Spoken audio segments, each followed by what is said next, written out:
పశ్చిమాసియాలో యుద్ధం మరింత ఉధృతంగా సాగుతోంది. హైపర్సోనిక్ కేటగిరీకి చెందిన బతావన్ క్షిపణులను ఇజ్రాయెల్పై ప్రయోగించింది ఇరాన్. తాజా యుద్ధంలో ఒక అత్యాధునిక మిసైల్ను ఇరాన్ ప్రయోగించడం ఇదే మొదటిసారి.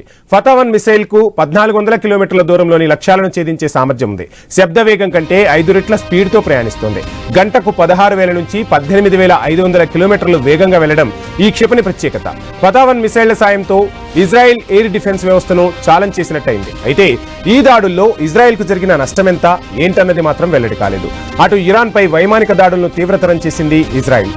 ఇప్పటి వరకు ఇజ్రాయెల్ దాడుల్లో 600 మంది వరకు ఇరానియన్లు ప్రాణాలు కోల్పోయారు.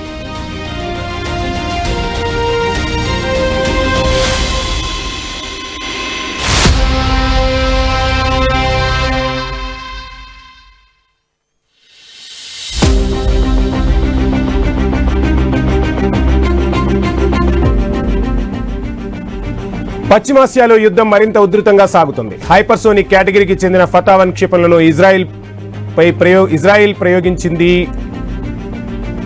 తాజా యుద్ధంలో ఒక అత్యాధునిక మిసైల్ను ఇరాన్ ప్రయోగించడం ఇదే మొదటిసారి. ఫతావన్ మిసైల్కు 1400 కిలోమీటర్ల దూరంలోని లక్ష్యాలను ఛేదించే సామర్థ్యం ఉంది. శబ్ద వేగం కంటే 5 రెట్ల స్పీడ్తో ప్రయాణిస్తోంది.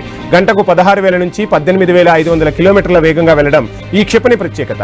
ఫతావన్ మిసైళ్ల సాయంతో ఇజ్రాయెల్ ఎయిర్ డిఫెన్స్ వ్యవస్థను ఛాలెంజ్ చేసినట్టయింది. ఈ దాడుల్లో ఇజ్రాయెల్కు జరిగిన నష్టం ఎంత ఏంటన్నది మాత్రం వెల్లడి కాలేదు. అటు ఇరాన్పై వైమానిక దాడులను తీవ్రతరం చేసింది ఇజ్రాయెల్. ఇప్పటి వరకు ఇజ్రాయెల్ దాడుల్లో 600 మంది వరకు ఇరానియన్లు ప్రాణాలు కోల్పోయారు.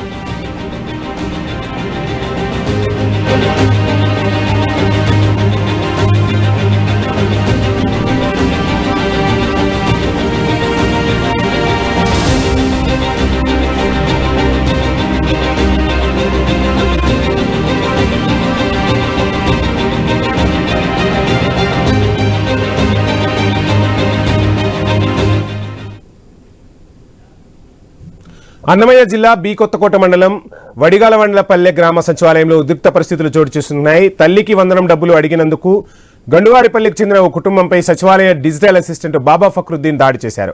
ల్యాప్టాప్ ఛార్జర్తో విచక్షణారహితంగా దాడికి పాల్పడ్డారు. గ్రామస్తులు కొందరు ఆపినప్పటికీ వినకుండా దాడి చేశారు. గతంలో పనిచేసిన చోట ఇదే విధంగా ప్రవర్తించినట్లు గ్రామస్తులు తెలిపారు. ఈ క్రమంలో బాబా ఫక్రుద్దీన్ ను పోలీసులు అదుపులోకి తీసుకున్నారు. డిజిటల్ అసిస్టెంట్ ను ఉద్యోగం నుంచి తొలగించాలని గ్రామస్తులు డిమాండ్ చేస్తున్నారు. నేను బీకోడ్ పంచాయతీ సచివాలయానికి వెళ్ళాను. డిజిటల్ అసిస్టెంట్కి మాకు తల్లికి ఉన్న ఒక బిడ్డకి పడలేదు ఇల్లు కూడా అడిగిన వారికి సచివాలయం డిజిటల్ అసిస్టెంట్ గిఫ్ట్గా ప్రవర్తించి అసలు మా భార్యను పే చేసుకున్నారు. నేను బీకోడ్ పంచాయతీ సచివాలయానికి వెళ్ళాను. డిజిటల్ అసిస్టెంట్కి మాకు తల్లికి ఉన్న ఒక బిడ్డకి పడలేదు ఇల్లు కూడా అడిగిన వారికి సచివాలయం డిజిటల్ అసిస్టెంట్ గిఫ్ట్గా ప్రవర్తించి అసలు మా భార్యను పే చేసుకున్నారు.